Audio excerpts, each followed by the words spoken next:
আল্লাহ ডাক দিয়ে বলে, বান্দা তুই যতই নামাজ পড় আর যতই সিজদা কর, তোর ঠিকানা জাহান্নাম। এ কথা শুনে বান্দাটি বলতেছে, আলহামদুলিল্লাহ। আল্লাহ বলে, এই বান্দা, জাহান্নামের কথা শুনে কেউ আলহামদুলিল্লাহ কয়? বান্দা বলে, আল্লাহ, জাহান্নামের মালিকও তুমি, জান্নাতের মালিকও তুমি।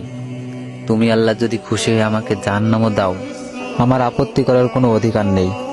আল্লাহ বলতেছে, বান্দা, জাহান্নামে গেলে তুই পুড়ে যাবি, তোর কষ্ট হবে। বান্দা বলতেছে, আল্লাহ, কষ্ট শুধু আমার হবে না, তোমারও হবে। আল্লাহ বলে, বান্দা, তুই পুড়বি জাহান্নামে, আমার কষ্ট কেন হবে? বান্দা বলে, আল্লাহ, মায়ের কোলে সন্তান যদি পানিতে পড়ে যায়, তাহলে দুনিয়ার কোনো মাই যেমন দূরে দাঁড়িয়ে থাকতে পারে না, দৌড়ে গিয়ে বাচ্চাকে কোলে নেয়, আমার বিশ্বাস ওই মায়ের চেয়ে কোটি কোটি গুণ দয়া তোমার